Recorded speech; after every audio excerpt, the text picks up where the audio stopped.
Mon fils m'appelle chaque soir à la même heure et demande « Tu es seul ?» Si je dis « oui », il raccroche aussitôt. Si je dis « non », il insiste. « Qui est avec toi ?» Hier soir, j'ai menti. J'ai dit que j'étais seule. Je n'imaginais pas que cela me sauverait la vie. Mais avant de continuer, dites-moi de quel pays vous regardez cette vidéo et quel âge vous avez. Bonne écoute. Le téléphone a sonné à 22h53 précise, comme tous les soirs depuis 4 mois. J'étais assise dans le fauteuil de feu mon mari, face à la fenêtre qui donne sur le verger de pommiers derrière la maison. Novembre. Les arbres sont nus. De fines branches s'étirent dans l'obscurité. Et dans ce silence, on entend tout. Comment la maison respire, comment le vent gémit quelque part dans un conduit. Je tournais ces vieilles lunettes entre mes mains, me demandant une fois de plus pourquoi je les gardais sur la table de chevet depuis 3 ans. « Allô, Antoine ?» dis-je, sans même regarder le numéro. La ponctualité de mon fils est presque maladive. « Maman, tu es seule ?» Cette question, toujours la même.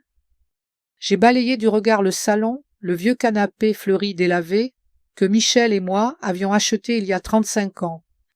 La vieille horloge de ma mère. Notre photo de mariage sur la cheminée, où nous sommes si ridiculement jeunes. La maison semblait immense dans son vide.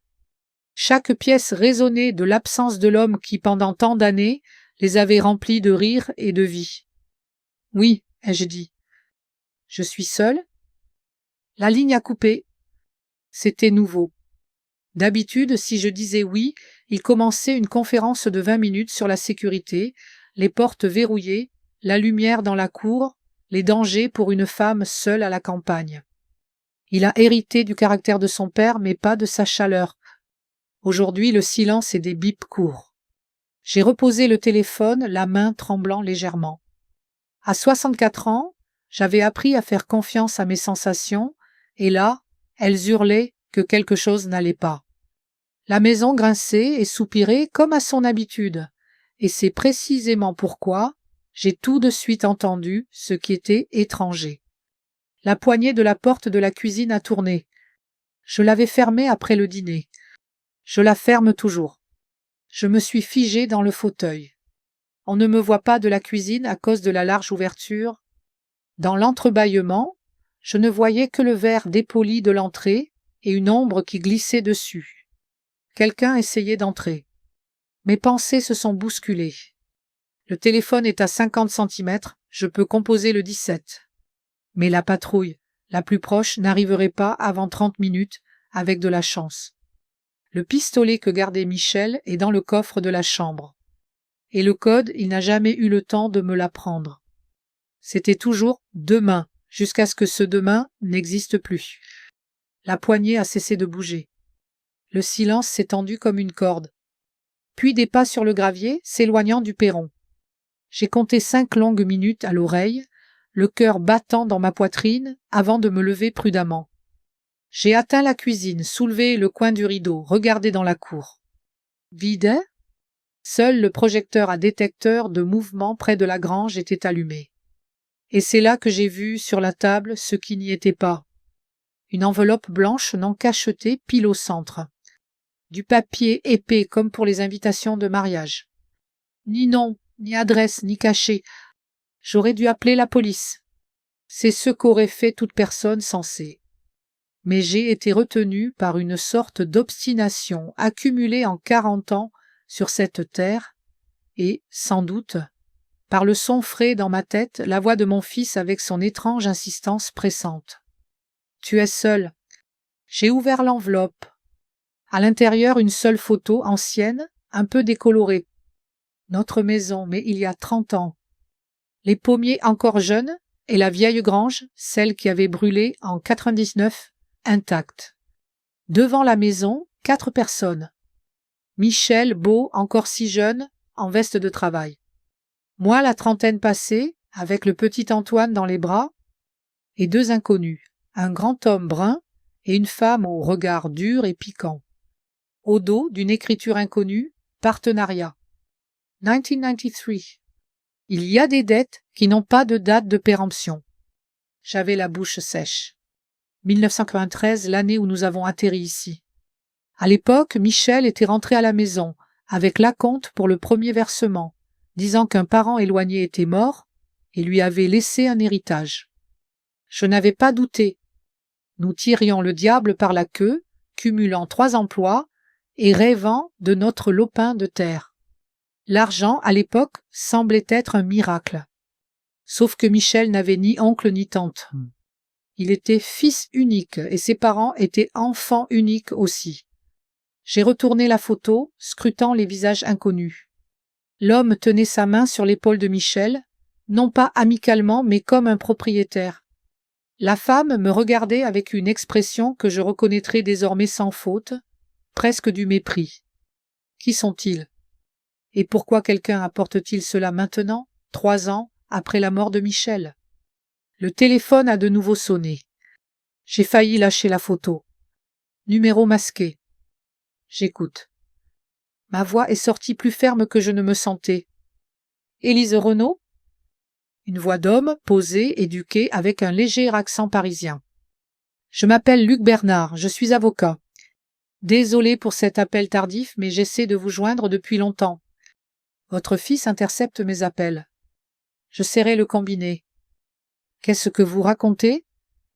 Je représente la succession d'Henri et Catherine Lefebvre. Ils sont décédés il y a 7 mois dans un accident dans les Ardennes. Vous êtes mentionné dans leur testament, Élise, et de manière très visible. La pièce s'est mise à tanguer légèrement. Je me suis assise sur la chaise la plus proche. Je ne connais pas ces gens. De nom peut-être, dit prudemment me Bernard. Mais je pense que vous les avez rencontrés il y a 32 ans, lorsque vous et votre mari avez acquis cette propriété. J'ai regardé la photo dans ma main, la femme sévère et le grand homme au geste autoritaire sur l'épaule de Michel. Que veulent-ils? Ai-je soufflé. Ils sont morts, Élise. Mais ils vous ont laissé quelque chose. Ils vous ont laissé un document, un accord signé par votre mari en 93 et une lettre d'explication. Je dois vous le remettre en personne, et il vaut mieux le faire avant que votre fils ne comprenne que nous sommes entrés en contact. Dites-moi, il vous appelait bien chaque soir pour vous demander si vous étiez seul? Un frisson glacial m'a parcouru le dos. Comment savez-vous cela? Parce qu'il est venu 3 fois à mon bureau pour obtenir une procuration sur vos biens. Il affirmait que vous aviez un déclin cognitif, que vous n'étiez plus capable de gérer vos affaires. Il était très insistant. Chaque mot frappait comme un coup de poing. Antoine, mon fils, essaie de me faire mettre sous tutelle. Absurde. Ce n'est pas vrai, dis-je, et j'entendis moi-même le tremblement. J'ai toute ma tête. Je vous crois, et c'est pourquoi j'essaie de vous parler directement. Élise, les Lefebvre vous ont laissé un contrat et une lettre qui expliquent beaucoup de choses. Mais il faut les remettre rapidement avant que votre fils n'intervienne. Êtes-vous seul à la maison? Il avait pris un ton différent, professionnel. J'ai regardé la table de la cuisine, l'enveloppe blanche, la porte, où 1 minute plus tôt, des doigts étrangers avaient tâtonné. Je ne sais plus, ai-je dit honnêtement. Alors écoutez-moi bien. Ne parlez de cet appel à personne, ni à votre fils, ni à vos connaissances. Je quitte Paris maintenant. Je peux être chez vous vers 1h30 du matin. Pourrez-vous rester éveillée? Pourrez-vous être prudente? J'ai regardé la cuisine, où pendant 40 ans j'avais préparé les petits déjeuners, où j'avais veillé Antoine lors de ses maladies d'enfant, où Michel et moi avions planifié l'avenir devant d'innombrables tasses de thé. Soudain, tout est devenu étranger. Les ombres, les bruits, même les tâches habituelles sur le plan de travail. Élise? La voix de me Bernard devint insistante. Je suis là, dis-je. J'attendrai. Verrouillez toutes les portes. Si quelqu'un arrive avant moi, même si c'est votre fils, ne le laissez pas entrer. Compris? Oui. À tout à l'heure. Il a raccroché. Je suis restée longtemps assise dans la cuisine à regarder la photo. Partenariat. 1993. Il y a des dettes qui n'ont pas de date de péremption. Michel m'avait menti. Antoine essaie de me mettre sous tutelle. Quelqu'un a tenté d'entrer chez moi. 2 inconnus dont je n'avais jamais entendu parler sont morts. Et quoi? M'ont-ils laissé de l'argent, des terres, un secret? L'horloge du salon a sonné 23 heures. Encore 2h30 avant 1h30. 2h30 pour décider si je pouvais faire confiance à cet avocat et comment j'allais survivre à cette nuit. Je me suis levée et je suis allée dans le bureau de Michel. La seule pièce que je n'avais presque pas touchée depuis sa disparition. Le bureau était tel qu'il l'avait laissé. Rangé, méticuleux, tout à sa place.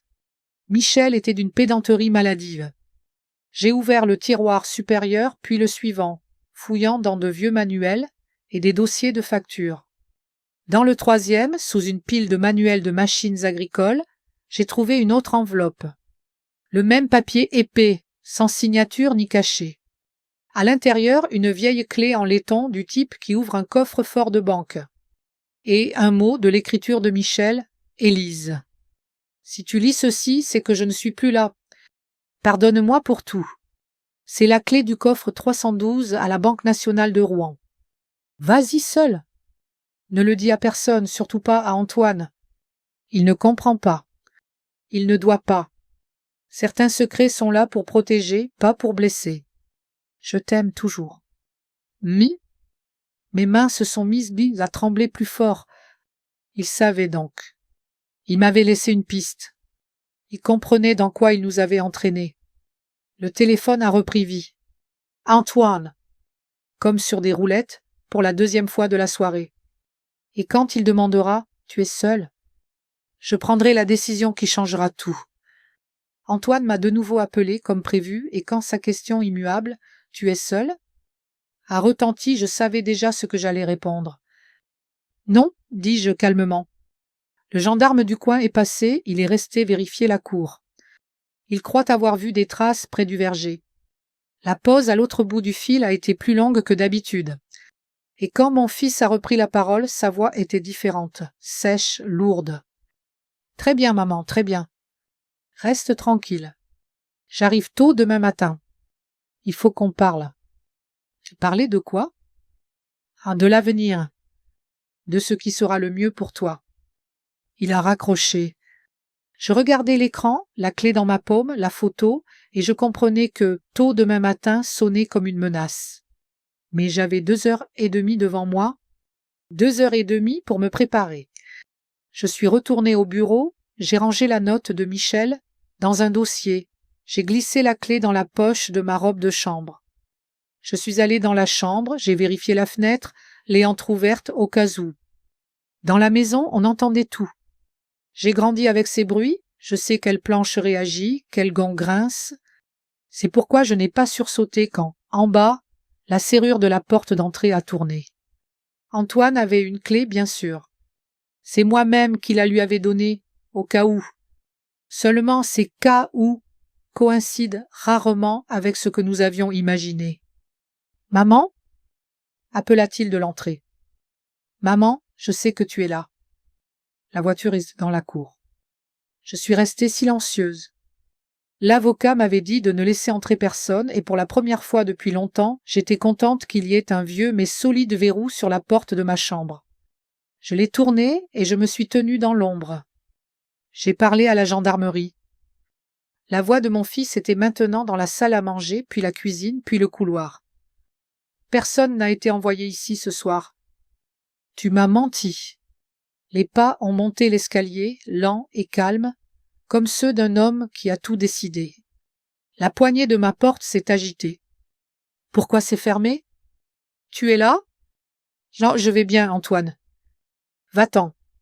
Reviens demain matin comme tu l'as dit. Ouvre la porte. Calme, mais avec une pointe d'acier sous la voix. Non. Le silence derrière la porte devint un instant plus épais que l'air. Puis il reprit la parole d'un autre ton, le même que celui qu'il utilisait enfant pour jurer que la fenêtre s'était cassée toute seule. « Ah maman, je t'aime. Tu sais bien que tout ce que je fais, c'est pour ton bien. Tu ne t'en sors plus. La ferme t'épuise. Sophie et moi, nous avons trouvé de bonnes maisons de repos. J'ai 64 ans, dis-je doucement. Je peux encore en remontrer à bien des hommes. Garde tes maisons de repos pour ta vieillesse. Dehors, un papier a bruissé. Intéressant. La voix de mon fils avait pris une inflexion froide et moqueuse. Une clé et une note. Coffre trensodosi. N'en parle à personne, surtout pas à Antoine. C'est ça que tu as trouvé aujourd'hui? C'est pour ça que tu mens?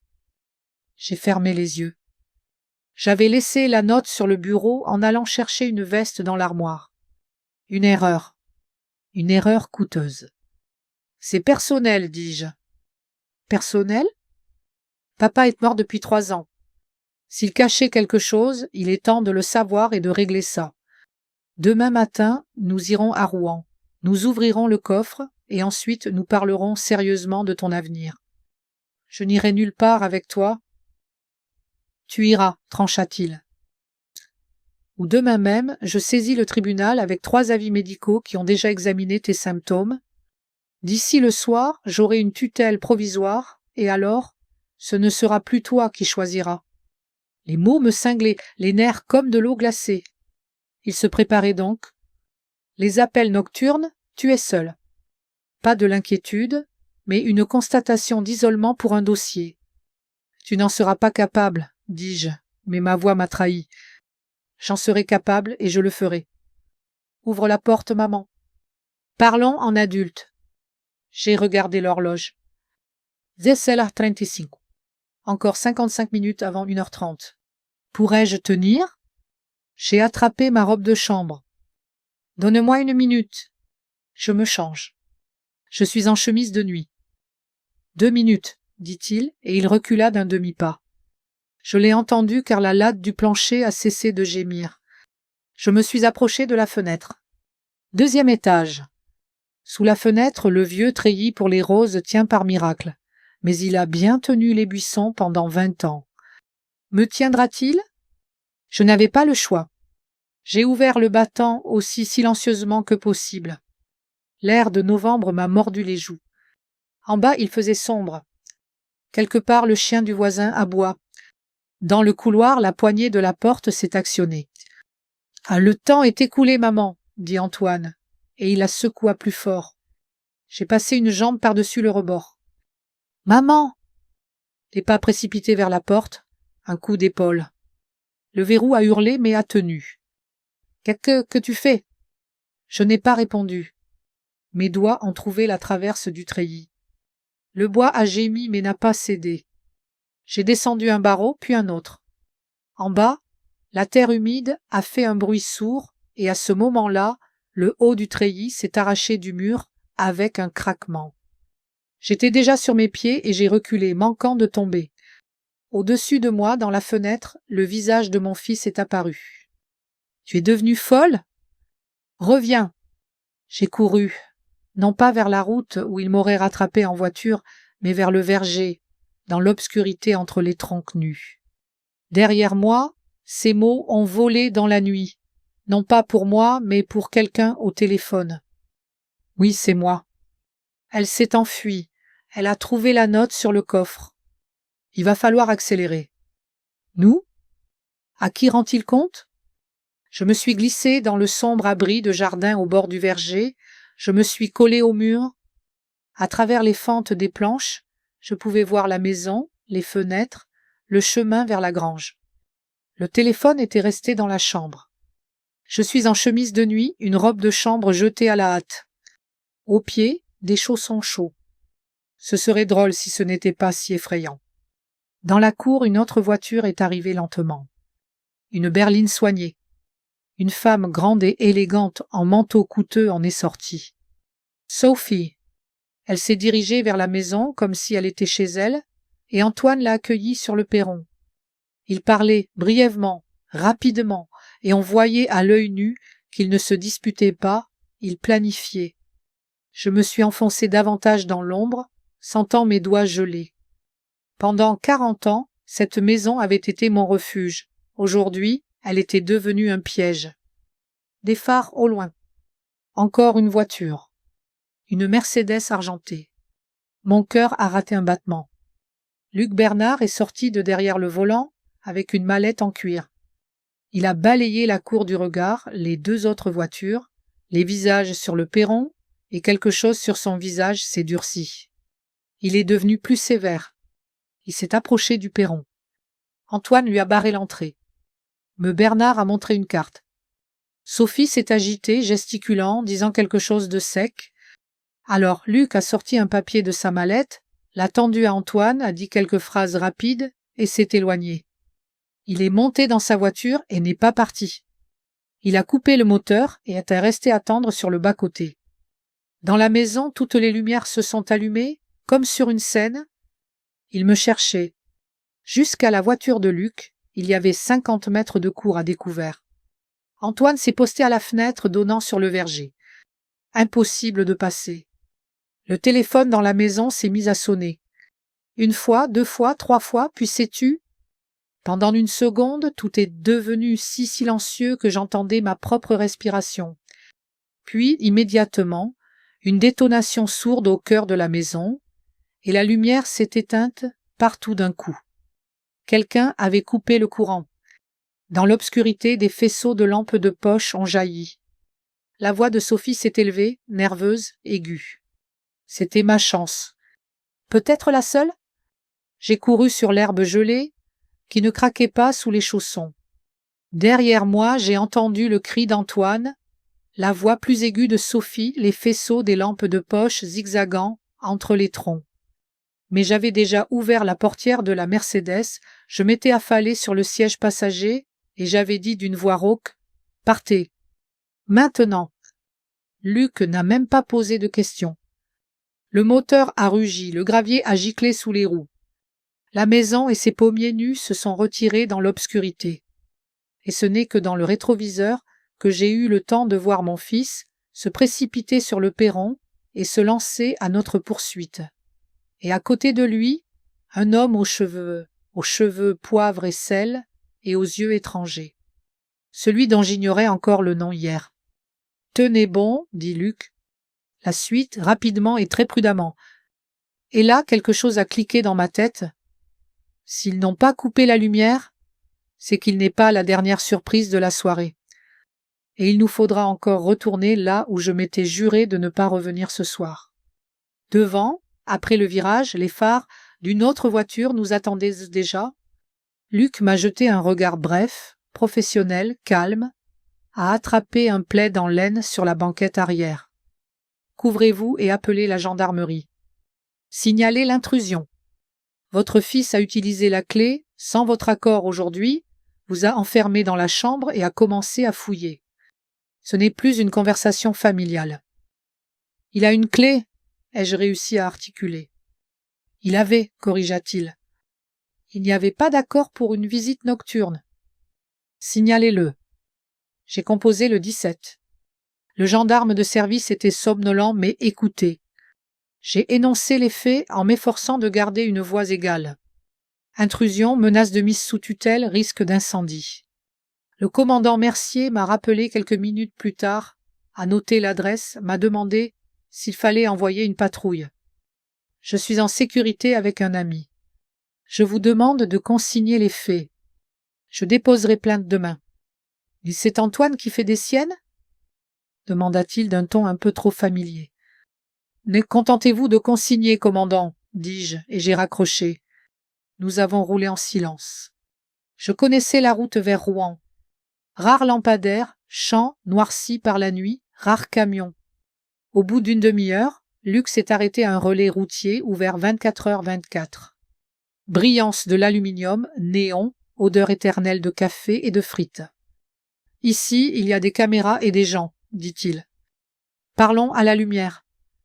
À l'intérieur, un seul chauffeur routier était assis au comptoir et une jeune serveuse fatiguée piquait du nez.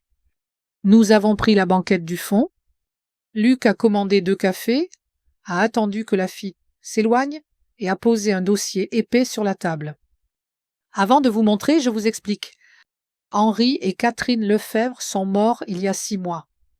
Leur voiture a été emportée d'un pont dans les Ardennes. Une tempête. Officiellement un accident. Il a fait une pause. Je ne le pense pas. Ma tasse s'est figée dans les airs. Vous pensez qu'ils ont été tués? Je pense qu'ils en savaient trop. Et votre mari aussi le savait. Il a sorti du dossier des feuilles soigneusement reliées. C'est la déposition d'Henri Lefebvre, 2 semaines avant sa mort. Il m'a demandé de vous la transmettre s'il lui arrivait quelque chose. Je lisais, les doigts tremblants. Les lignes étaient sèches, juridiques, mais le sens me frappait les nerfs. Je m'appelle Henri Lefebvre. J'ai 79 ans. Mon esprit est clair. Je témoigne volontairement en présence de mon avocat, maître Luc Bernard. En 1993, j'étais l'associé principal d'une société d'investissement privé.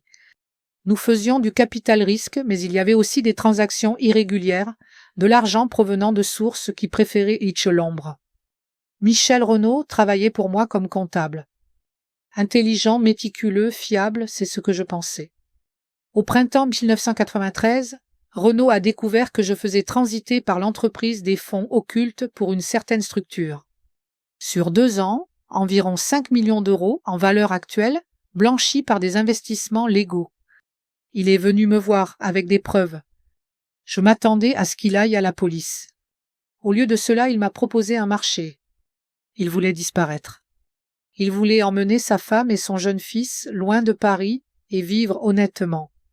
En échange de son silence, je lui cédai ma ferme en Normandie, notre rêve de retraite à ma femme et à moi, et de l'argent pour les 5 premières années d'exploitation.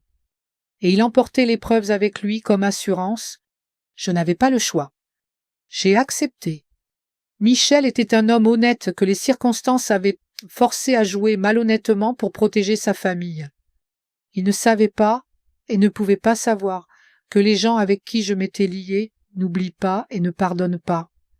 Pendant 32 ans, j'ai regardé par-dessus mon épaule, Catherine aussi. Et maintenant, ils nous ont retrouvés. Je le sens dans ma peau.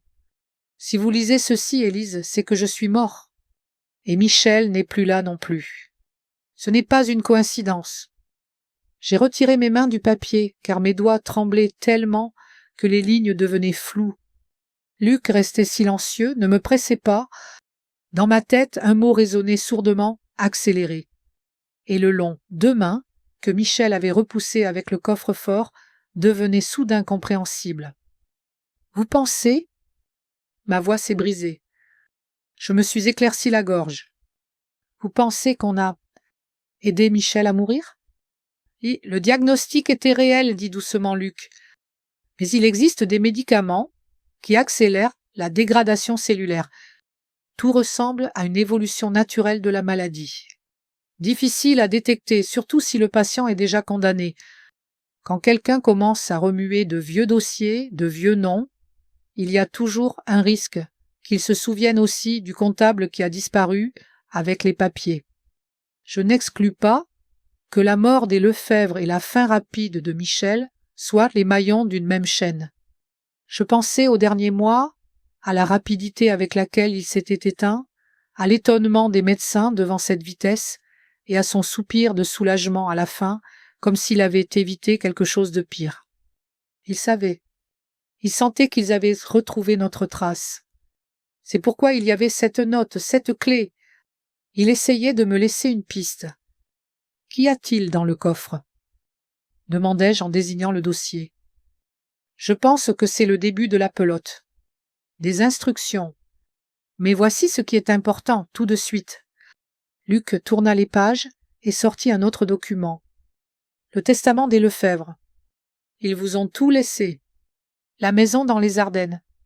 Des comptes s'élevant à 35 millions. Mais il y a des conditions. L'accès n'est possible qu'après que vous ayez remis les originaux des preuves de l'affaire Renaud-Lefebvre à un enquêteur de la brigade financière. Les noms, les transactions, les enregistrements, tout. 35 millions, des mots étrangers, des sommes étrangères, tout était étranger. Ce n'est pas un cadeau, dit-il fermement. C'est un paiement et une tentative d'expiation. Et encore une chose. Il posa une photo. Un homme d'une 50aine d'années. Cheveux poivre et sel, costume cher, sourire de magazine. Les yeux vides. Connu? Je l'ai scruté. Quelque chose a égratigné ma mémoire, mais je n'arrivais pas à le saisir. Non. Étienne Laurent, l'associé de Lefebvre pour cet argent irrégulier. Aujourd'hui, c'est un homme d'affaires respectable, fourniture médicale, conseil d'administration. Luc me regarda attentivement. Il rencontre régulièrement votre fils depuis 1 an. Antoine est convaincu qu'il s'agit d'un conseiller financier qui le prépare à ses responsabilités. En réalité, il le nourrit de discours sur votre faiblesse, votre perte de mémoire, la vie dangereuse à la campagne. Il le prépare à demander la mise sous tutelle. Le froid s'est installé dans ma poitrine. Tu es seul. Comme une checklist. Pas de l'inquiétude. Sophie et ses maisons de repos.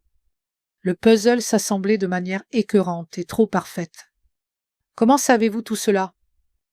À la demande de Lefebvre, j'ai engagé un détective privé, dit brièvement Luc. Il a documenté les rencontres entre Laurent et Antoine. Photos, transcriptions, rapports. Mais ce n'est pas suffisant pour faire tomber Laurent. Il faut les papiers de Michel. Les originaux. J'ai levé les yeux de la photo vers le dossier, vers Luc, vers mes propres paumes tremblantes. Un choix que j'aurais voulu fuir, me sauver et détruire la mémoire de mon mari, ou me taire et tout leur céder, y compris moi-même. Luc, comme s'il avait deviné, ajouta doucement « Votre force, c'est que vous connaissez cette terre mieux que quiconque. Si Michel a écrit que vous trouveriez quand ce serait nécessaire, c'est qu'il l'a caché là où vous seul pouviez le trouver. » Dehors, près du néon, une bourrasque de neige a crépité. Le routier a payé et est parti. Nous étions presque seuls. Moi, l'avocat, un dossier plein du passé et la route vers la banque où se trouvait la clé du prochain coup. « Allons-y, dis-je. Ouvrons ce coffre. » Luc a hoché la tête, sortant déjà son téléphone. « J'appelle Girad. C'est le directeur de la Nationale. Il nous attendra à l'entrée de service sans registre ni formalité. » J'ai sorti la clé en laiton de ma poche, froide, lourde comme une encre. L'écran de mon téléphone s'est allumé. Nouveau message d'un numéro inconnu. « Madame Renaud, c'est Étienne Laurent. Votre fils m'a donné votre contact. Je sais que vous êtes en route. Ne compliquez pas les choses. Appelez-moi immédiatement. » Les messages de Laurent arrivaient l'un après l'autre. Poli, presque professionnel. « Ne compliquez pas les choses. Appelez-moi immédiatement. » Luc a froncé les sourcils, mais s'est contenté de hocher la tête. Raison de plus pour aller à la banque. Girad sera à l'entrée de service dans 20 minutes. En route, la route vers Rouen, la nuit. Un ruban vide avec de rares lumières. J'étais assise, couverte par le plaid, serrant la clé en laiton dans mes doigts, et je me surprenais à lire à voix basse les mots de la note de Michel, comme une prière, pour ne pas m'effondrer. Luc conduisait calmement, sans bravade, et jetait un coup d'œil dans le rétroviseur toutes les 2 minutes. L'habitude d'un homme qui connaît le prix d'une voiture suspecte qui vous suit. La porte latérale de la banque, comme promis, était ouverte. Un homme petit, à lunettes, fatigué mais maître de lui, nous a accueillis. « Thomas Girad ?»« Luc m'a prévenu, dit-il simplement. La sécurité est là, mais vous ne serez pas sur le registre. Officiellement, vous n'êtes jamais venu. Suivez-moi. » La banque, la nuit, ressemble à un musée. Vide, résonnant, du marbre, un air chaud sentant le papier et le métal. Girad nous a conduits dans les couloirs compuns, a composé un code, tourné 2 clés, et la lourde porte de la chambre forte s'est ouverte avec un soupir. Les rangées de coffres brillaient de nickel. 3 à 12, à hauteur des yeux. « Il me faut votre clé, dit-il en me regardant, et une pièce d'identité. Mes papiers sont à la maison, ai-je avoué. Girad a regardé Luc. Celui-ci a montré une photo sur son téléphone et l'un des rapports du détective. Moi, la clé, l'adresse, la date. Le banquier a soupesé la situation, m'a regardé une fois de plus, comme un médecin qui a pris une décision, et a hoché la tête. Exceptionnellement pour aujourd'hui, mais cette visite n'a pas eu lieu. D'accord ?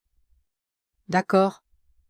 2 tours de clé, la sienne et la mienne, et le tiroir métallique étroit est sorti doucement de son logement. Gira s'est tactiquement écarté vers la porte. Nous sommes restés seuls. Je ne l'ai pas ouvert tout de suite. Mes doigts n'obéissaient pas. Puis j'ai soulevé le couvercle. À l'intérieur, il y avait exactement 3 choses. Une clé USB dans un étui solide, un fin carnet en cuir et une enveloppe à mon nom. L'écriture de Michel, familière jusqu'à la douleur. J'ai ouvert l'enveloppe avec un coupe-papier qui se trouvait là, prévu par quelqu'un du passé. Chère Élise, si tu lis ceci, c'est que je ne suis plus là et que tu es en danger. Pardonne-moi. Je pensais que je repousserais le malheur, que nous aurions le temps, mais certaines dettes ne vieillissent pas, ne disent pas. En 1993, j'ai découvert qu'Henri Lefebvre blanchissait de l'argent pour Laurent. Environ 5 millions d'euros, valeur actuelle, en 2 ans. J'avais toutes les preuves, les virements, les enregistrements des conversations, les noms. J'aurais dû aller à la police. Un homme honnête l'aurait fait. Mais je t'ai regardé, toi et notre petit, notre logement loué, ta fatigue, et je me suis souvenu de cette ferme devant laquelle nous nous étions arrêtés un jour, comment tu l'as caressé des yeux. Et j'ai vendu mon silence. Lefebvre a accepté.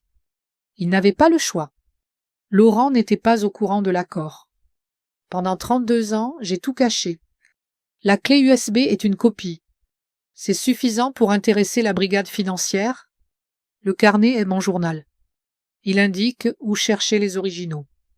Je les ai enterrés dans le verger, Élise, sous le plus grand pommier, celui que nous avons planté ensemble la première année. À partir du tronc, mesure exactement au centre et creuse à 1,5 mètre. Tu trouveras une boîte en métal. Tout est dedans. Il y a quelque chose qui blesse. Il y a 10 ans, Antoine a trouvé dans la grange des papiers que je croyais détruits. Il a exigé des explications. J'ai avoué à moitié, dit que j'avais travaillé pour des gens malhonnêtes, que je leur avais volé de l'argent et acheté la ferme, et que si la vérité éclatait, on nous prendrait tout. Je lui ai fait jurer de se taire. Je voulais le protéger, mais, en fait, je lui ai donné une arme contre nous. Il est devenu étranger, il a choisi les gens corrects et une vie d'apparence. Sa vulnérabilité, c'est devenu sa pureté, la honte de ce sur quoi reposait son héritage. Si quelqu'un t'approche par son intermédiaire, c'est qu'il frappe dans cette fissure. Ne va pas à la gendarmerie locale. Laurent a des relations partout. Va directement au siège de la brigade financière à Paris. Demande l'inspectrice Sylvie Martin. Henri l'a fait vérifier. On peut lui faire confiance.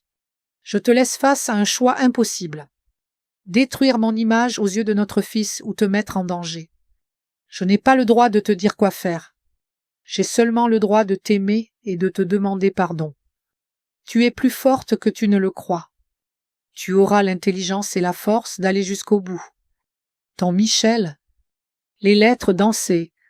Je n'ai pas tout de suite compris que c'était mes larmes qui m'empêchaient de voir. Luc a posé en silence des mouchoirs en papier à côté de moi. J'ai essuyé mes yeux du revers de la main, retrouvé ma respiration. Il savait, dis-je d'une voix sourde, pour Antoine et pour Laurent. Il savait tout. Et il vous a laissé une carte, a hoché la tête Luc. Il faut copier la clé USB immédiatement dans le cloud et sur 2 ou 3 supports. Le carnet, il faut le cacher jusqu'à ce qu'on arrive à la financière. Le téléphone dans sa main a vibré. Un message. Il a regardé. Son visage s'est assombri. « Laurent, dit-il brièvement, je sais que vous êtes à la banque. Parlons et tout se terminera bien. L'entêtement n'a jamais aidé personne. Ah, comment connaît-il ce numéro ? J'ai senti le froid revenir dans mes doigts. Cet après-midi, quand l'avocat d'Antoine est venu me menacer, je lui ai donné mon contact pour les échanges. Luc a grimacé. Apparemment, ils ont un bureau commun. Et il a appelé quelqu'un. Thomas ? Il faut qu'on sorte par le quai de chargement. Oui, maintenant. Et oui, que la sécurité surveille toutes les caméras. Le 4x4 noir à l'entrée n'est pas là par hasard. Nous avons traversé les couloirs d'un pas rapide. Je serrai le carnet contre ma poitrine. Luc avait mis la clé USB dans la poche intérieure de sa veste, près du cœur. Derrière la porte du quai de chargement, Girad attendait déjà. La voiture était démarrée. « Montez. Je vais vous sortir par les cours de service, dit-il, et il s'est tourné vers moi. Tenez bon. Nous avons jailli de la cour dans une rue sombre. Dans le rétroviseur, derrière moi, des phares ont surgi instantanément. Une silhouette familière, un nez sombre, les larges épaules d'une voiture.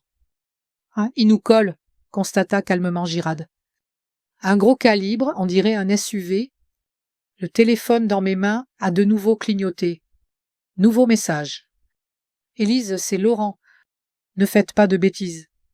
Sophie est chez vous en ce moment. Elle fait le ménage. Tout ce qui pourrait vous compromettre sera détruit. Arrêtez-vous, et je viendrai seul. Nous parlerons en adulte.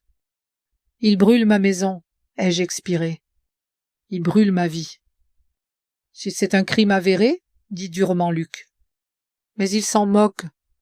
La priorité numéro 1 est de le semer et de décider où aller ensuite. À Paris, tout de suite. Oh! Je serrai le carnet si fort que mes jointures blanchissaient. Devant mes yeux, il y avait notre grand pommier, celui au centre du verger.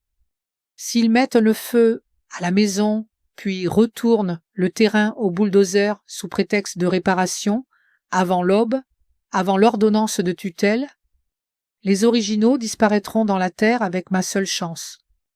Ou à la maison, dis-je doucement. Élise, à la maison, ai-je répété en levant les yeux. Il pense que je vais courir sauver les murs, mais j'y vais pour ce qu'il craint le plus. Girad a hoché la tête en silence, a donné un coup de volant brusque à droite, a traversé 2 voies et s'est engouffré dans une ruelle. Dans le rétroviseur, le SUV a manqué le virage et a continué tout droit. Nous avons tourné encore une fois, puis une autre, et pour la première fois de la nuit, j'ai respiré à fond. Nous sommes sortis sur un chemin de terre en direction de notre village, et au tournant menant à ma propriété, 2 voitures étaient déjà garées. Le 4x4 d'Antoine et une berline argentée inconnue. Les 2 silhouettes près des capots ont levé la tête en même temps. Girad a freiné derrière des buissons, a éteint les phares.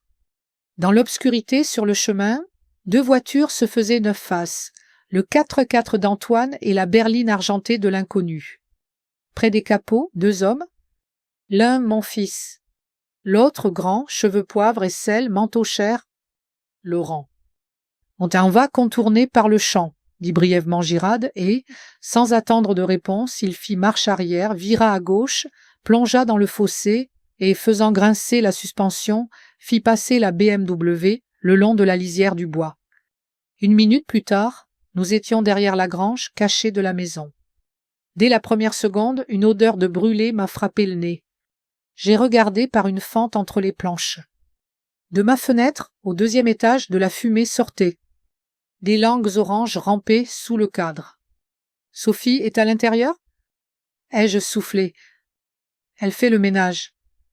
J'appelle le 112, dit Girad, le numéro d'urgence européen, et sans demander, il s'est éloigné vers le coin de la grange, composant le numéro. Je signale juste l'incendie, le reste plus tard. Maintenant, l'important, ce sont les preuves, dit Luc bas et ferme. Où exactement ? Au centre du verger. Le plus grand pommier. 1,5 mètre sous terre. On y va comme ça, à pied ? Il regarda le champ ouvert entre la grange et les arbres. Non, dis-je, et je m'enfonçai plus profondément dans la grange sombre. On va rouler. Le vieux tracteur était là où il était toujours, couvert d'une bâche. Je le démarrais de temps en temps, pour le plaisir. À côté, un vieil épandeur à fumier, des bêches, un rouleau de film noir de la couverture des semis de l'an dernier. Et pas de phare, dis-je en jetant la bâche sur le capot pour couvrir la calandre. Le moteur couvrira le bruit, mais la lumière ne doit pas se voir. Je viens avec vous, dit Luc, attrapant déjà 2 pelles. Girade reste et appelle les pompiers. Il se pencha vers le banquier. Thomas, juste l'incendie. Rien d'autre à côté? Compris? Chut, compris, hocha la tête ce dernier. Et soyez prudents. Le moteur a démarré au quart de tour, lourd, familier comme un vieil ami. J'ai sorti le tracteur sans lumière, à bas régime, pour qu'il ne rugisse pas. La nuit nous avalait et après 30 pas, les bruits superflus se sont fondus dans le grondement d'un train, quelque part sur un passage lointain et le vent dans les cimes. Ils iront vers la grange s'ils voient les traces, murmura Luc. On a le temps? Non, dis-je. Ils commenceront par le verger, ils ne sont pas stupides. Nous sommes entrés entre les premières rangées de pommiers. Je connaissais tout ici, où le sol est meuble au printemps, où les racines ressortent après la pluie, où se trouve le creux d'une ancienne fourmilière. L'arbre que nous cherchions était immanquable, vieux, touffu, le tronc comme un torse et une couronne où, au printemps, les grives chantent. J'ai arrêté le tracteur à l'ombre, coupé le moteur. En creusant silence, dis-je. Les 20 premiers centimètres se sont faits facilement. La terre sous la couche de feuilles mortes était meuble. Plus bas, c'était plus dense, tassé, lourd. Luc respirait bruyamment, sans se plaindre, mais on entendait qu'il n'était pas habitué. Je travaillais comme j'en avais l'habitude. La lame en angle. Repousser avec le pied, ne pas arracher, mais enlever. 1 demi-mètre. 1 mètre. Le souffle se coinçait dans ma gorge. Mes tempes bourdonnaient, mais la pelle obéissait. Quelque part au bord du verger, une branche a craqué. J'ai levé la tête. Les phares du SUV ont percé l'obscurité et ont rampé entre les troncs, comme des projecteurs. On est repéré, souffla Luc. Encore un peu, dis-je, et j'enfonçai la pelle plus profondément. 1,5 mètre, c'est beaucoup pour une nuit, mais peu pour une vie. Encore 2 coups, encore 3, et le fer en dessous a résonné d'un son étranger, métallique comme sur une casserole. J'y suis, murmura Luc. Du métal. Nous avons commencé à enlever la terre à pleine main. Les doigts gelés, mais nous n'avions pas le temps de plaindre notre peau. Sous la couche d'argile, le coin d'une boîte est apparu, sombre, couvert de mottes. Je l'ai saisi à 2 mains, l'ai fait bouger d'un côté à l'autre, comme Michel et la vie me l'avaient appris. Ce coup n'arrache pas. La boîte a bougé et sorti de la terre avec un bruit sourd et a basculé au bord du trou. « Arrêtez !» cria quelqu'un d'en haut. La lumière des phares a inondé la clairière. À 20 pas, patinant sur l'herbe mouillée, le 4x4 s'est arrêté. Antoine en a sauté, suivi de Laurent. Ce dernier avait un sourire aux lèvres. Pas humain, un sourire de magazine. « Maman !» dit Antoine, la voix brisée.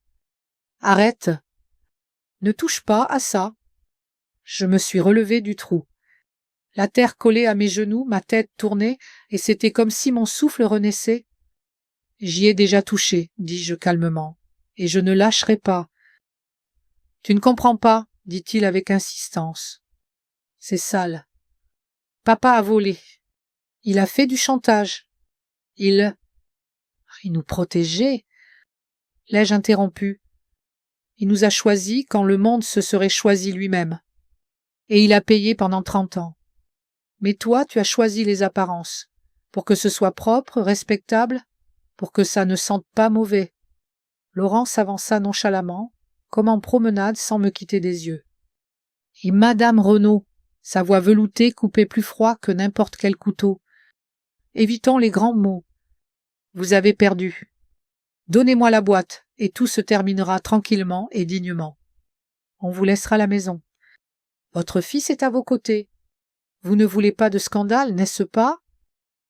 Le scandale, c'est de mettre le feu à la maison d'autrui et d'apprendre au fils d'une autre à renier sa mère, dis-je. Vous vous êtes trompé de porte. Il sourit du coin des lèvres. Je vous le propose une dernière fois gentiment. Luc fit un pas en avant, me couvrant légèrement de son épaule, et dit calmement « Il y a des caméras. » Laurent plissa les yeux. Luc toucha légèrement le revers de sa veste. Un point noir, à peine visible comme un bouton. Enregistrement vidéo et audio en cours. Vers le cloud.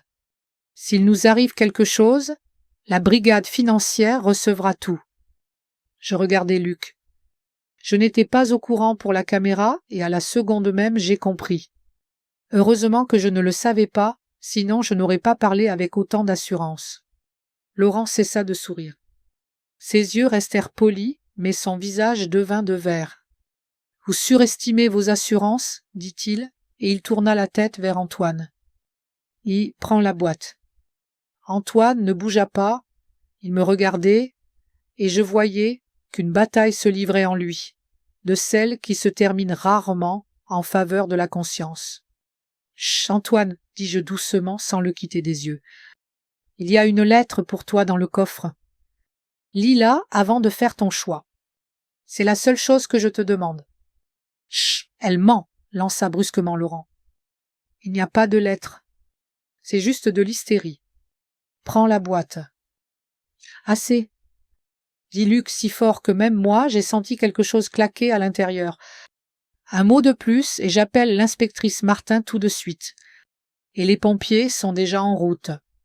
Incendie criminel d'une maison habitée, article 322-6 du Code pénal. Sophie est dans la maison. Monsieur Laurent. On y trouvera aussi des caméras. Laurent se tourna lentement vers moi. Dans sa main, quelque chose de noir brillait, un pistolet compact, sans fioriture. Dernier avertissement. Renaud. La boîte. Ici. Immédiatement. Je serrai la boîte en métal contre ma poitrine. Mon cœur battait si fort que le son résonnait dans mes mains. Non, dis-je simplement.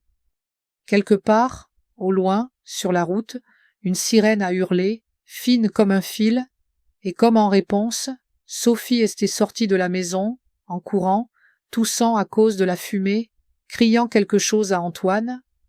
Il a tressailli vers elle une seconde, et à cette seconde, Laurent a levé le pistolet à hauteur de mon visage. Le cran de sûreté a cliqué. Le cercle froid du canon s'est appuyé sur mon front. Et de l'autre côté du verger, dans l'obscurité, un cri sec a retenti. « Police ! Jetez l'arme ! » Immédiatement. « Jetez l'arme !» La voix a résonné comme un fouet. De derrière les voitures, des hommes en gilet pare-balles sont sortis. Lampe de poche dans les yeux, pas assurés. Le commandant Mercier, silhouette reconnaissable, épaules carrées, tenait déjà son pistolet pointé sur la tête de Laurent. Lâché. Les mains sur la tête. Sèchement. Laurent s'est figé un instant, me fixant, puis a lentement baissé le canon, l'a posé sur l'herbe. Mercier s'est approché sans hâte, a repoussé l'arme du bout du pied, a retourné Laurent face contre le capot et a cliqué les menottes, adroitement, comme s'il attrapait un chaton par la peau du cou.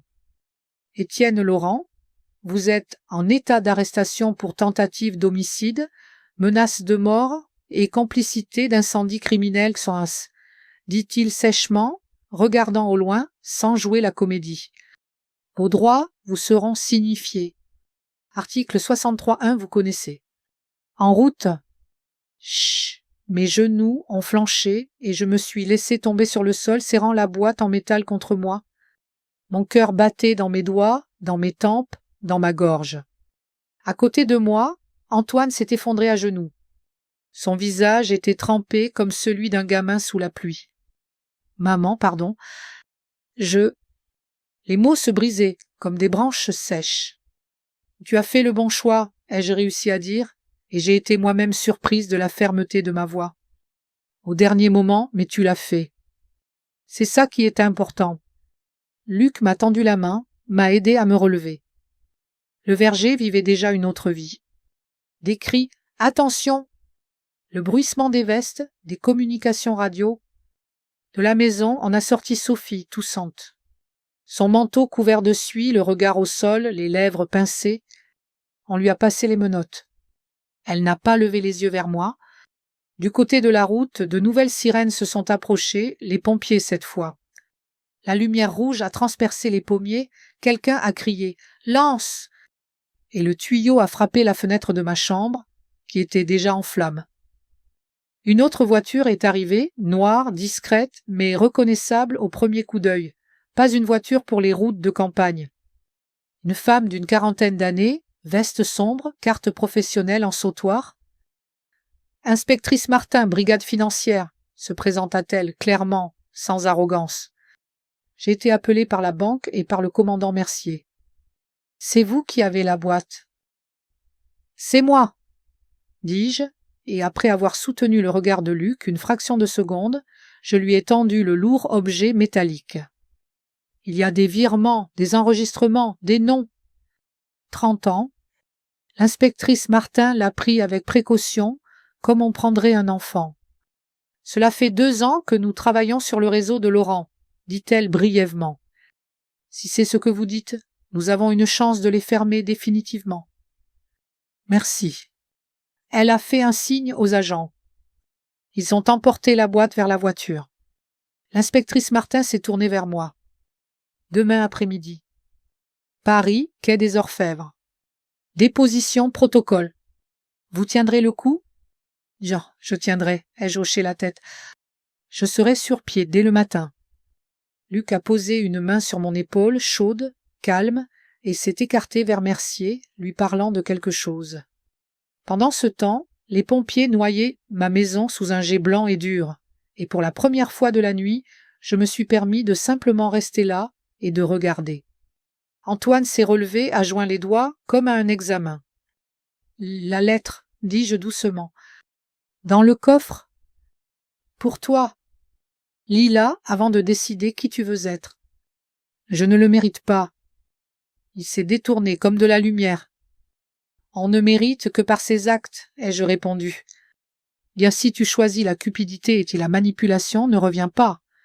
Je reconstruirai tout, seul. Si tu choisis la vérité, nous parlerons. Mais la confiance est morte, il faudra la regagner. Il a hoché la tête comme s'il avalait une pierre. On a fait monter Sophie dans une voiture.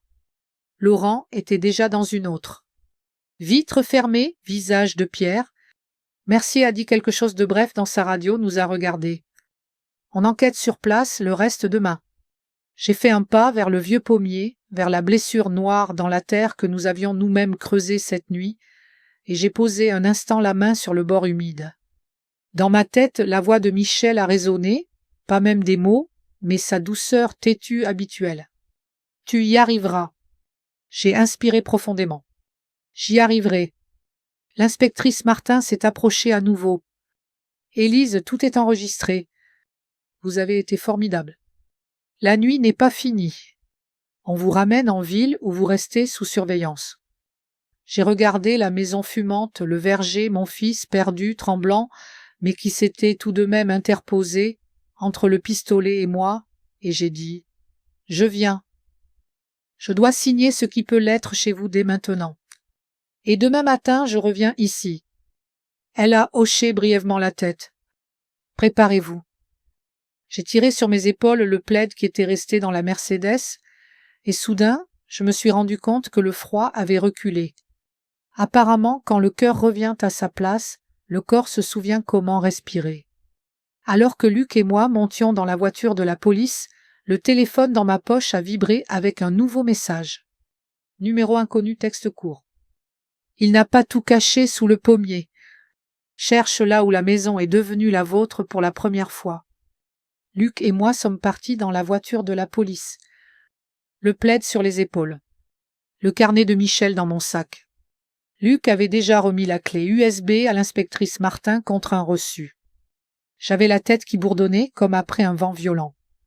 Les mots étaient encore là, mais les forces pour les dire avaient presque disparu. Au siège de la financière, on nous a accueillis sans cérémonie. Du thé chaud dans un gobelet en plastique, un procès verbal, de remise volontaire et un bref inventaire. Quelle boîte? Par qui a-t-elle été trouvée? Dans quelles circonstances? Je dictai calmement, point par point, comme j'avais tenu mes registres toute ma vie. Heure, lieu, personne présente. L'inspectrice Martin hochait la tête, posait de brèves questions, sans ce mépris sec que j'avais souvent vu chez les gens de la ville envers ceux de la campagne. Au contraire, elle écoutait d'égal à égal. Nous allons copier la clé USB sur un support isolé et dans un coffre-fort sécurisé, dit-elle. Le carnet sera photographié, l'original vous sera rendu contre signature. Gardez-le pour l'instant. Aujourd'hui, c'est la première consignation, demain ce sera la déposition complète. Et nous allons mettre votre maison sous surveillance. Laurent est en garde à vue, mais le réseau ne dort pas. J'ai hoché la tête et là, dans ma poche, le téléphone a de nouveau vibré, le nouveau que Luc m'avait laissé. Message du numéro inconnu. Il n'a pas tout caché sous le pommier. Cherche là où la maison était devenue la vôtre pour la première fois. J'ai montré l'écran à l'inspectrice Martin. C'est qui ? Demanda-t-elle. Ah, ce n'est pas un de mes numéros. Peut-être quelqu'un des hommes de Lefebvre, dit Luc. Henri avait engagé un détective, il a pu laisser un indice de secours. Là où la maison est devenue la vôtre pour la première fois.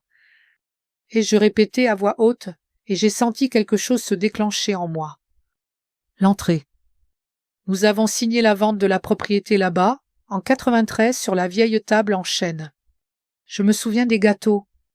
L'inspectrice Martin réfléchit. Logique. Si vous n'y voyez pas d'inconvénient, après le protocole, nous retournons chez vous. Avec une équipe. Vérifiez l'entrée.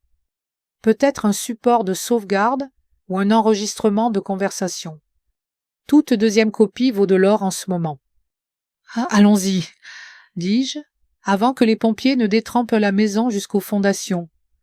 Une demi-heure pour la paperasse et les copies, encore 15 minutes pour la coordination avec le commandant Mercier. Nous sommes revenus à la maison à l'aube.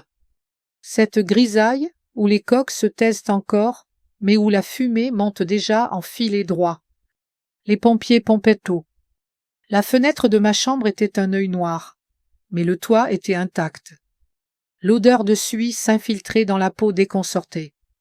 La terre sous le pommier. « Entrez prudemment, » dit le chef des pompiers. « Sur les poutres, uniquement sur les poutres. On va tirer de la lumière. » Nous sommes entrés dans la maison avec l'inspectrice Martin, Luc et un technicien de la police scientifique masqué. L'entrée, cette même pièce d'où nous avions dit adieu à Michel et où en plus de 20 ans, nous avions tout signé d'important, du crédit pour le tracteur au papier pour le gaz. Le sol de vieilles planches larges, avec des têtes de clous noirs. J'avais enlevé le tapis pendant le deuil et je ne l'avais pas remis. Il était toujours enroulé dans le cellier. Donc, s'il y avait quelque chose sous une latte... On cherche des traces de démontage récent, grommela le technicien en s'accroupissant. Vis, clous qui ne sont pas d'origine. J'ai contourné la table, la même en chêne, avec les entailles des bricolages d'enfance d'Antoine. Sous mes doigts, une fissure que je connaissais au toucher. Et près du mur, là où est accrochée la photo de notre première récolte, mon regard s'est accroché à autre chose. L'une des planches jouait très légèrement sous mon talon, pas comme les autres, avec élasticité mais avec un retour. Je me suis baissé, j'ai passé un ongle dans la fente. La poussière s'y était accumulée de manière inégale. « Ici, dis-je. Cette planche ne chante pas comme les autres. » Le technicien a éclairé, a inséré une fine spatule, a vérifié les bords. « Clou moderne. Ça a été changé. » Il a levé les yeux vers nous. « On ouvre ?»« On ouvre !» dit l'inspectrice Martin. « Enregistrez chaque étape. » Ils ont travaillé avec précision, sans hâte. Je me tenais là comme à un examen, comptant mes inspirations et expirations. Et je pensais à comment, en 93, nous avions ouvert cette même porte, franchi le seuil, et la maison était devenue nôtre, même si en fait, elle ne l'était pas encore. C'est juste ce que nous avions ressenti. La chaise sous la main était à nous, le mur à nous, la fenêtre à nous. Et comment, maintenant, tout ce qui était à nous sentait le brûler et les mains étrangères. La planche a été soulevée. En dessous, un vide de 5 pommes, puis du contreplaqué. On l'a délicatement soulevée, écartée. Dans la niche, il y avait une boîte en fer blanc plate, enveloppée dans un vieux tissu. Sur le tissu, une tache de cire. Mes genoux ont tremblé. J'ai reconnu la bougie que Michel et moi utilisions pour faire fondre les fils lorsque nous réparions les vieux sacs. Doucement, répéta l'inspectrice Martin. Photo-fixation. Ensuite, sur la table. La boîte a été transférée sur la table en chaîne. Le couvercle résistait, soudé par les années. Le technicien a tapoté avec un maillet en caoutchouc jusqu'à ce que le métal cède. À l'intérieur, une cassette audio Mayak, soigneusement étiquetée 26.5. Vente et une enveloppe. Sur l'enveloppe, Élise, de cette même écriture familière qui me serre encore le cœur. L'audio part à l'expertise, dit l'inspectrice Martin. Mais si c'est l'enregistrement de la conversation sur la transaction, c'est un cadeau du ciel. L'enveloppe. Elle m'a regardé. C'est à vous. J'ai hoché la tête, mais mes mains n'obéissaient pas. Luc m'a tendu silencieusement le coupe-papier de sa mallette. J'ai coupé le bord et secoué la lettre. Le papier avait jauni sur les bords, il était là depuis longtemps. J'ai lu à voix haute, pas pour le procès verbal, pour moi, pour que ma voix tienne. Élise, si tu as trouvé ceci, c'est qu'un jour est arrivé où un coussin de sécurité supplémentaire n'est pas de trop. J'ai fait une copie de la conversation dans l'entrée, lors de la vente de la maison. Henri avait peur à l'époque, mais Laurent, non. La peur d'Henri était ma chance. Sa voix est la clé de tout, si jamais on en a besoin. Je ne t'ai rien dit en 93 pour que tu puisses honnêtement ne pas savoir. Pardonne-moi. Si cet enregistrement refait surface, ne crois personne sur parole. Même moi ne me crois que sur les faits. S'il n'y a plus le choix, fais ce qui te sauvera. Je serai quand même à tes côtés comme je le peux. Mais les yeux m'ont piqué si fort que j'ai à peine pu distinguer la signature. Un court M, comme il l'écrivait toujours sur les notes sur le frigo. L'inspectrice Martin a pris la cassette dans un sac scellé, a hoché la tête. C'est plus fort qu'une confession sur un lit de mort. C'est la fraîcheur de l'instant. Nous allons le consigner comme découvert lors de l'inspection. Heureusement que nous sommes revenus. J'ai replié la lettre. Elle ne changeait presque rien. Nous étions déjà plongés là-dedans jusqu'au cou. Mais je respirais plus facilement. Michel avait pensé avec 2 coups d'avance. J'avais donc le droit d'aller jusqu'au bout sans regarder en arrière. Dehors, le bruit d'un moteur s'est fait entendre. Pas les pompiers. Ce son, je le reconnaîtrai toujours. Mon vieux tracteur. Nous avons échangé un regard. Luc s'est précipité vers la fenêtre, a écarté le rideau. « Quelqu'un dans la grange », dit-il à voix basse. Le tracteur est sorti. « Les pompiers ?» demanda l'inspectrice Martin. « Ça non, » répondit Luc. « Il ne le ferait pas tant que la maison n'est pas sécurisée. » Et il plissa les yeux. Les phares sont éteints. Je me dirigeais déjà vers la porte. Mon corps avait devancé ma tête. Si quelqu'un avait décidé de finir de creuser, il n'y avait pas de temps à perdre. En marchant, j'ai fait un signe au commandant Mercier. Il se tenait dans le couloir parlant à sa radio.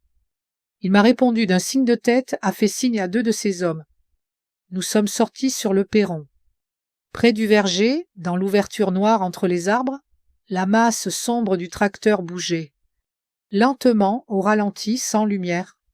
Au volant, un homme encapuchonné. Une silhouette familière, le dos voûté comme celui de quelqu'un de fatigué, et une façon de tenir les épaules qui n'était pas étrangère. « Halte !» cria Mercier. « Coupez le moteur et les mains en l'air. » Le tracteur s'est arrêté. La silhouette est descendue prudemment et a levé les paumes. « Maman !» La voix s'est brisée. « C'est moi, Antoine ?» Il se tenait devant nous dans la pénombre sans manteau, vêtu d'une veste quelconque, une pelle sur l'épaule. « J'ai lu la lettre, » dit-il d'une voix rauque. « Je l'ai lue à la banque et j'ai compris qu'il y avait une autre partie, celle que père aurait pu cacher plus près. Je voulais... » Il déglutit. « Je voulais la trouver moi-même, avant que quiconque n'y arrive pour au moins une fois faire quelque chose qui ne soit pas pour Laurent. Il baissa les yeux et la pelle sur son épaule tinta doucement contre le marchepied. « Trop tard, dis-je. Nous l'avons déjà trouvé. » Il hocha la tête, et à la seconde même, quelque part, au fond du verger, une branche craqua. Pas là où était le pommier, mais plus loin, derrière le potager, près du puits. Mercier leva la main. Le silence se tendit comme une corde. De l'obscurité, là où le vieux sentier mène au ravin, une courte lumière froide a jailli comme celle d'un briquet. Puis une ombre a filé et quelque chose a cliqueté, comme si on ouvrait une culasse. Mercier nous a fait signe de ne pas bouger et s'est avancé, sa lampe de poche vers le bas pour ne pas éblouir.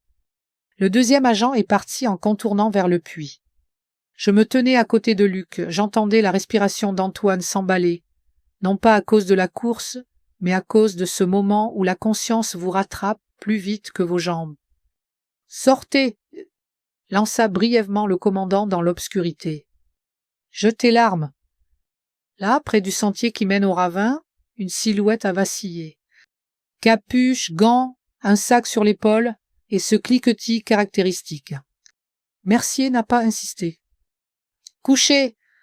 Et au même moment, son coéquipier a fait un croche-pied au suspect, le faisant tomber dans l'herbe.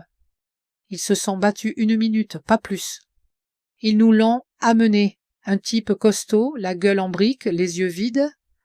Dans son sac, un bidon, des chiffons, des briquets, un pied de biche. « Le pyromane !» dit calmement Mercier. Il travaillait en binôme. « Tu donnes ton nom toi-même ou au poste ?» L'autre se taisait. On lui a passé les menottes et on l'a conduit à la voiture. Pour la première fois de la nuit, je me suis permis d'expirer jusqu'au bout. La suite s'est déroulée sans précipitation. Les techniciens ont emballé la cassette et la lettre. L'inspectrice Martin s'est brièvement entretenue avec Mercier, nous a demandé de passer au poste encore 1 heure pour finaliser l'inspection, donner de brefs compléments. Je suis monté dans la voiture et j'ai réalisé que mes mains ne tremblaient plus. Apparemment, le corps choisit quand il s'effondre et quand il tient bon. 3 mois plus tard, je me tenais dans ma chambre fraîchement repeinte et je passais la main sur la peinture neuve. Ça ne sentait pas le brûlé, mais l'après et le bois, une odeur qui remet les idées en place. Dehors, dans le verger, les premiers bourgeons étaient apparus. Le vieux pommier se tenait comme toujours au centre. Seule la terre autour était un peu plus claire, là où nous avions creusé en automne. La boîte était au tribunal depuis longtemps. De la cassette, on avait extrait un enregistrement clair de la conversation dans notre entrée. Les voix d'Andry et de Laurent, les dates, les sommes, les discussions sur la vente, sans fioriture, avec ces pauses qui trahissent les gens mieux que n'importe quel protocole. La clé USB a confirmé les virements, les listes, les livraisons occultes. Le médecin a été retrouvé, celui-là même, qui avait accéléré la maladie de Michel et d'autres. Il s'était enfui au Brésil, mais avait laissé tellement de traces que messieurs les actionnaires des appels d'offres médicaux étudient maintenant la prison de l'intérieur. Sophie a accepté de coopérer, a raconté en détail comment elle avait nettoyé la maison et qui elle avait appelé. Laurent est en prison attendant son procès pour une multitude de chefs d'accusation. Il n'est plus question de sursis. Dans le bureau de l'inspectrice Martin, il y a une pile de dossiers bien rangés. Le réseau en région, le vernis du lustre s'est écaillé. En dessous, il n'y a que de la boue ordinaire. Nous avons reconstruit la maison. L'argent laissé par les Lefebvre m'est revenu légalement lorsque les preuves ont été transmises à la financière. J'ai presque tout mis sur un compte et je ne suis pas pressé d'y toucher. L'argent avec une telle odeur n'est pas fait pour de beaux achats. Une partie est allée à la réparation, une autre à de nouvelles pompes et à un système d'irrigation goutte à goutte. Le reste attendra la décision du tribunal. Ma vie ne s'appauvrira pas si je vis modestement encore 1 an. La presse a appelé, poliment, avec insistance, promettant l'histoire d'une femme forte. J'ai refusé qu'ils écrivent sur le travail de la financière, sur les affaires, sur les combines. Ma maison n'est pas pour les journaux. Antoine vient le matin. La première fois, il est devenu 1 semaine après cette nuit-là. Il est resté sur le seuil avec une boîte de gâteaux, ne sachant pas comment respirer. Maintenant, il vient simplement en bleu de travail, sans grand geste, les gants dans la poche. Nous travaillons ensemble. La clôture, les treillis, la taille des arbres. Nous parlons peu de choses pratiques. Je ne me presse pas, ni pour pardonner, ni pour tirer des conclusions. Il ne demande rien. On voit que c'est dur pour lui. On voit qu'il essaye. Parfois, sur son visage, je vois Michel. L'entêtement et une gratitude silencieuse pour la chance de creuser en silence à mes côtés. Luc vient rarement, apporte des papiers de la part de l'inspectrice Martin, des nouvelles de l'affaire. Nous buvons du thé et nous taisons d'une manière qui, dans ce silence, contient plus de mots que n'importe quelle conversation. Il a dit un jour que le courage, ce n'est pas l'héroïsme, c'est la capacité de finir ce qu'on a commencé. J'ai juste hoché la tête. Ici, dans le verger, c'est particulièrement compréhensible. Parfois, le commandant Mercier m'appelle pour savoir comment va la maison et me raconter où ils en sont avec le pyromane. L'homme a parlé, a tiré la ficelle. Nous rions. Une fois, même à voix haute, quand il m'a avoué que maintenant, chaque nuit, il vérifie si la porte du balcon de sa femme est fermée alors qu'ils vivent au 3e étage. La chose la plus importante est arrivée récemment. Antoine a posé son seau, a enlevé ses gants et a dit « Maman, j'ai demandé le divorce. » Rien à partager. Je veux vivre simplement. Si ça te va, je viendrai à 6h. Sinon, dis-le. Viens, ai-je répondu. Mais ne sois pas en retard. Il a hoché la tête comme un gamin et il est parti sur le chemin vers le portail. Et moi, je suis restée dans le verger, je me suis assise près du vieux pommier et j'ai posé la main sur l'écorce. En 40 ans, cette écorce m'a appris une chose simple. Un arbre pousse là où on ne l'abat pas, mais où on le taille à temps et où on l'arrose comme il faut. Les gens, c'est plus compliqué, mais le principe est similaire. La morale de mon histoire est simple comme une pelle. Si tu as vécu une longue vie et qu'on a décidé de te mettre au rebut, ne te presse pas d'accepter. L'âge n'est pas une faiblesse. La faiblesse, c'est l'habitude de fermer les yeux sur ce qui est à soi et de le donner aux autres, parce que c'est plus simple. Michel a fait un choix terrible, et nous avons dû vivre avec. J'ai fait le mien, et maintenant je vis avec. Mon choix, ce n'est pas de vaincre tout le monde, mais de rester dans ma maison, dans mon verger, et chaque matin de recommencer, même quand, la nuit, on a tenté de me briser. Ce soir, j'ai de nouveau arpenté les rangées. Près du plus grand pommier, il y avait un petit bouquet, des branches de saule et des fleurs des champs. L'inspectrice Sylvie Martin était passée. Visiblement, nous ne sommes pas amis. Chacune son travail. Mais je n'avais pas vu depuis longtemps une fonctionnaire capable de vous regarder, sans avoir l'impression que vous êtes du matériel. C'est sans doute ça, le professionnalisme. Avant de dormir, j'ai vérifié les serrures, neuves maintenant, les miennes, sans clé étrangère. J'ai allumé la lumière près de la grange, mis la bouilloire en route pour le matin, et je me suis assise à la fenêtre. Le ciel était pur comme il peut l'être à la fin du printemps. 2 étoiles brillantes au-dessus de la brie et la bande sombre de la forêt. Antoine a appelé. « Maman, c'est moi. Je voulais te dire, je serai là à 6h. Et aussi, je t'aime. » « Je sais, dis-je. À demain. » J'ai raccroché. La maison, enfin, respirait à nouveau calmement. Elle ne cachait rien, ne chuchotait pas, n'écoutait pas aux portes. Elle vivait tout simplement. Moi aussi, je vis tout simplement. Demain, à 6h, mon fils viendra et nous commencerons en silence, une par une, à couper les branches superflues, en laissant celles qui donneront une pomme. Je ne sais pas si nous aurons tous les deux assez de patience. Je ne sais pas s'il restera. Mais je sais que j'ai assez de force et d'intelligence pour mener ma tâche à bien, même seule. Et ce n'est pas du pathos, c'est juste mon programme habituel et honnête de la journée. Merci d'avoir écouté cette histoire jusqu'au bout. Écrivez dans les commentaires quel âge vous avez et d'où vous venez. Il est important pour nous de savoir qui nous regarde. Mettez un like et abonnez-vous à la chaîne. D'autres histoires vraies de la vie vous attendent.